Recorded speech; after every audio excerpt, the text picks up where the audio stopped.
Hey guys, it's Rebecca Oberstadt. So I figured since I already had my makeup done and I was kind of in like a chatty mood that I would talk about some topics. Now, a while back I had wrote this list out about things that YouTubers do or say that I just don't understand. And I wanted to like get into some of the topics and talk about a couple of them. And maybe if you guys understand why some of these things are done or why some of these things are said, then that would not only educate me, but maybe educate some other people that might watch this video. So feel free to leave comments down below if you have either seen these things done, understand why these things are done, or understand why certain terms or phrases are used. Because again, it's because of my age or what, but I'm a little perplexed by some of these things.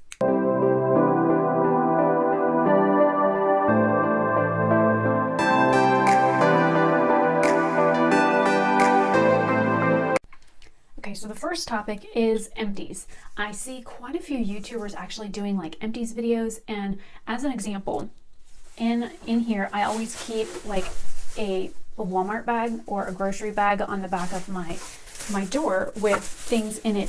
So when I use up things like that are recyclable, I stick them in here. I don't like do show and tell with them. I just put them in this bag until it's full, and then I take it and I'll, tie it closed and then carry it out to the recycling bin and just put the whole bag in the recycling bin. Now, anything that is not recyclable, then of course that goes into my regular trash. But that is one thing I don't understand. I know people are curious to see why or what products that we are using as YouTubers, but my thing is why keep trash around for months and months, and some people even a year, to do like an empties video with? To me, I would wait until I get like so much of it, like this bag, and it could take a month, it could take 5 months to fill that bag with recyclable stuff, and then I take it out and I put it in the recycle bin. I don't like show people my trash, something that I have completely used up, that the container for it is ready to be exposed of. So that's just something that I just don't understand. The other thing is that I don't know if it's maybe because of how I was raised or my viewpoint on certain things or not, but self-tanner. I see a lot of people in varying different skin tone shades using self-tanner, promoting self-tanner. What is wrong with the color of your skin? I mean, seriously, like, I'm not trying to be rude here, but like, is there something wrong with how you feel with the color of your skin that you have to go and change its appearance with making it darker? There's a lot of like controversy that goes on with Caucasian people using darker makeup and people using the phrase blackface. To me, I kind of look at self-tanner along those lines, because I'm very pale. I'm like very, very fair, but my dad is very dark, and we're both considered Caucasian. So it kind of like bugs me that people are, and I've had this all through school and high school and that kind of stuff. People used to be like, you need a tan, you're too white, da, da, da. And I'm like, why? Why do I need a tan? Why do I need to subject my body to UV rays? Why do I need to have my skin darker than it naturally is? I don't understand that. I don't understand why people are promoting it and pushing it. And the thing is, there's a difference between self-tanning and a real like sun exposure tan. Like, some people think that if they're using self-tanner that they are getting a nice glow to their skin. It's making their skin more even and rich looking. And I've worked in full service salons, so I understand like the whole tanning process where, and I used to have a really nice base tan where I could spend more than 5 minutes outside without getting completely toasted. But a base tan where the melanin of your skin like changes and darkens because it has had UV exposure, and what melanin does by darkening your skin is to protect you from UV radiation. Now, when people are putting self-tanner on, I even saw a YouTube video where this girl thought because she had a really dark, deep, rich self-tan that she was going to go on vacation and not get sunburnt. I'm like, you do realize that all you're doing is changing the color of your skin. It's like putting hair color on your skin. It's not your actual skin color changing. It is just a temporary dye. It's like putting food coloring on you. So that got me to thinking, okay, are these people doing it for the aesthetics of it? Is it because it makes them look nicer? Yes, I understand like bodybuilders use tanning in order to make their muscles look more defined. It causes, well, in I know a lot of cases, it causes stretch marks to become more apparent, or any like imperfections or flaws or like scars, those kinds of things are more pronounced when you are tan versus when you are your natural skin color. So that was one thing that I just didn't understand, and I still don't understand it. I don't know if it's because they're doing it because they think it makes their skin look nicer or more even, or are they doing it because they can't find the right foundation shade because they're fair and they self-tan, so it makes their body appear darker, so then they can actually find a foundation shade that matches, or are they doing this for another reason? I just don't understand self-tanners. Period. I don't get it. If I get a tan, it's going to be because of UV rays. It's not going to be because I have a self tanner on. And I am perfectly okay with the skin that I'm in. I love the fact that my skin is all one color. Now, granted, my face is darker than my body because of a chemical that I was using on my face to cleanse my skin, and that's because I didn't do enough research on the face wash before I used it, but the face on my skin is at least a full shade, if not a shade and a half darker than the rest of me. It's pretty bad when I can hold my hand up next to my face, and the side that you would, stick your arm on the windowsill of your car to drive down the road with, when your hand is lighter than your face, there's a problem with the face wash you're using. The other thing, and I actually kind of brought this up in a video that will be going up soon on the Galactic illuminating skin tint that I just got in. Glowy skin, illuminated skin, or oily skin. I know a lot of people that have like dry skin, they want to be heavily moisturized. I know I have super dry skin. I like to be moisturized. I do use oils on my skin. I use oils in my hair. I use oils on my body. I use a lot of oil, but I don't want my skin to look greasy. I don't want to look oily. I don't want to look like I need to go take a bath. So when I see YouTubers using like glowy products that are making their skin look like they need to go wash it or blot or powder, that's something I don't understand. Now, I am wearing makeup. I don't have like a full face of foundation on. I've got blush, bronzer, highlight on, and eye makeup, a lip color, but that's basically it. Now, if you look, I have highlight on both sides of my face, down the center of my nose. I've got a little bit on my chin and some on my forehead, but my face just has a sheen to it. It doesn't look like it's wet. It doesn't look oily. It doesn't look greasy, those kinds of things. And when I look for products that have a beautiful glow to them, I don't mind like the look where it looks like I've got water on my face, but I certainly don't want it to look greasy or oily. So that is something that I don't understand at all. I know some people say, oh, well, I love the glowy effect that it gives my skin. And I'm looking at the video and I'm like, you look like you just dipped your face in oil, kind of thing. That's what I'm visually seeing from my screen to whatever the video is coming across as.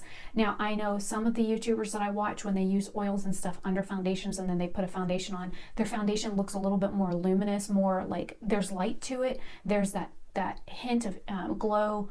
And when I think of that, like iridescence or illumination or glow, I'm thinking like the aura that you would see in pictures around an angel or around a fairy, or like the little sparkles when a fairy flies. That's what I think of when I think of those kinds of things. I don't think of like oily and greasy and dirty. So when I see a YouTuber use the term glowy or glowy or illuminated or dewy, and their skin just looks straight up oily. And I know I watch a couple of YouTubers that have oily skin, and I can definitely tell when they're doing like product reviews or whatever, then they talk about oils breaking through the makeup. I can tell the difference on the skin by the way it appears that there is more oil versus illumination. And that's something that I don't quite understand, and maybe you guys can explain it to me, but I personally don't want to look oily. But then again, I have dry skin. I've had dry skin all my life. I literally, if I wear black clothing and I go to take off an article of clothing, there's like white flaky pieces inside the black clothing, no matter how much moisturizer I use. So even like right now, I've just put lotion on my hands and they still feel dry and dehydrated. So maybe it's just because of my own skin condition that I have as to why I view things this way or not.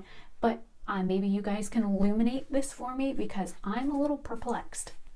Okay, and lastly, I think I'm going to finish the video with this last one. because it'll be like 4 topics, and then some of my other videos I can split up into like 4 topic videos as well. The last one that I have is the word pigmented.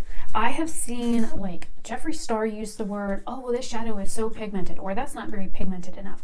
I understand they are discussing the pigmentation of the product, how opaque it goes on. And for those that don't know what the word opaque means, it means that when you put something on, like say an eyeshadow, is the eyeshadow going to show, like say your skin underneath? The more opaque it is, it means the more solid the color is when it goes on the skin, which means that you're not going to be seeing the color of whatever's underneath of it. So when I talk about, when I see YouTubers talk about like the opacity of things, that makes more sense. But using the word pigmented over and over and over again, or this is very pigmented, or that's not very pigmented, or the pigmentation on this is great, the overuse of that word, it makes me wonder if their vocabulary isn't that large. But I try not to talk about pigmentation in my videos, because what works well on my skin or my skin tone or my skin color is going to be different to the next person. So I find that talking about how dark a product goes on, even if it's like a beige shade, say it's close to my skin color, and it is, the opacity is there. When I do a swatch and I put it on my hand, that you can't see my actual skin color underneath. All you see is the actual shade of the product. That's great for me, but what's it going to look like on somebody else? So why would I talk about that? And of course, you know, when you're working with shadows or blushes or lipsticks or things of that nature, anything with a pigment to it or pigmentation to it that is not, you know, white or black, which, you know, I'm sure you guys can understand that. But why only use one word to describe the depth of color for a product? Why not try and expand your horizons? Get at the get a thesaurus, maybe read the dictionary. But I think the biggest thing was, and a lot of people were complaining about everybody using the word pigmented for like the longest time, or there are some YouTubers that use the word pigmented over and over and over and over and over again in their videos, and it's really redundant, and it kind of makes my IQ drop. So I'm like, okay, you already told me that the shadows were pigmented. Why do you need to beat the dead horse? If we can see what you're doing and you're putting something on, we can see how it goes on the skin, depending on how far away you are from your camera, how zoomed in you are, that kind of thing. And I know a lot of YouTubers would rather be like way back here applying makeup so that you don't see, you know, maybe they're not having a good blending day, maybe their skin isn't that great, maybe the shadows really aren't that great, but they change the color resolution in their videos so that everything looks 10 times better than it actually is. And I find even filming with a ring light, I know it changes the way I look personally. It can take my skin coloring and wash it out. So I thankfully have a dial on my ring light that allows me to adjust the cool or the warmth of my ring light. So I've got it set at a little bit about a 50-50 mix. So I've got orange light and white light kind of mixed together to appear as most like sunlight as possible. So when I do things on camera, I try and mimic the coloring that will come off when you are in direct sunlight or when you are in sun exposed light. That's why a lot of people will do like swatch videos in front of a window so that they are using natural light in order to show you the color of things versus like fluorescent light or LED light or anything of those natures, because those have a tendency to pull cool or warm, and those can affect the way things show up. So when people are using like a lot of beauty lights, when they say the word pigmented, it also makes me wonder, okay, well, if that shade looks that vibrant on somebody using 5 or 6 different studio lights and soft boxes and ring lights and all these other actual professional type lighting, what's it going to look like in my crappy bathroom lighting, you know? I only use my ring light when I'm recording like makeup looks or things of that nature. Now, it was already set up. I just finished its makeup look, so that's why I'm using my ring light right now. But normally when I'm sitting down doing like a chit chat video like this, I would just use the normal overhead lighting that I have. I'll do these outside. I'll sit at my computer and use my webcam, but my webcam isn't that great. The quality is kind of grainy. So I know that I try and film in different types of lighting, even though my house is like really dark. But you know, I try and show you guys the difference. That's why I take pictures inside as well as outside, so you can see the difference between, you know, natural lighting versus man-made lighting. So hopefully this, you know, video isn't too confusing. Hopefully I didn't get off on too much of a diatribe, but those are just 4 things that YouTubers do that I don't get. Between the empties, showing people your trash and your things that you've used up, the self-tanning to change the color or tone of their skin. And I understand, I wear makeup. I wear makeup because it makes me feel pretty. I don't wear foundation, no. I have it, but I'm not wearing any foundation at all because I love the way my skin looks. I'm comfortable in my skin. So, and the other things, there's like glowy or oily skin. You know, I know for everybody, the way that they think about what things appear to others can be a lot different. And I know somebody might look at my highlight and be like, oh, her highlight looks like, you know, it's kind of subtle, or, oh, her highlight's blinding, or, oh, her highlight kind of looks greasy. I know we all have those opinions, but for me, if it looks like somebody has literally put oil on their skin, like cooking oil on their skin, that's what I'm talking about. And I'm sure you know those kind of people, the YouTubers that look like that. And people are just way too nice to say anything, or they just don't want to start a fight, or these people have a lot of subscribers and they know they're going to get attacked for saying anything.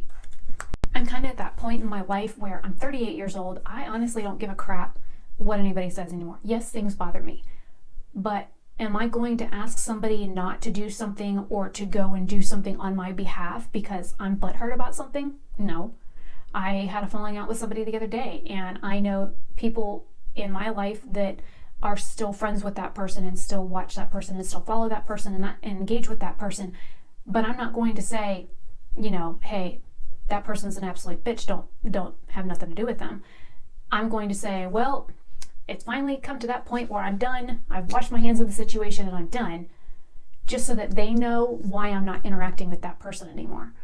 It's just one of those kinds of things. So I don't know. It's just, like I said, I've got a list, and I've got several pages of lists of video ideas and stuff that I want to record. So this is just one of many. I don't know when this is going to go up, but hopefully you like this. I know it's different for me to do stuff like this.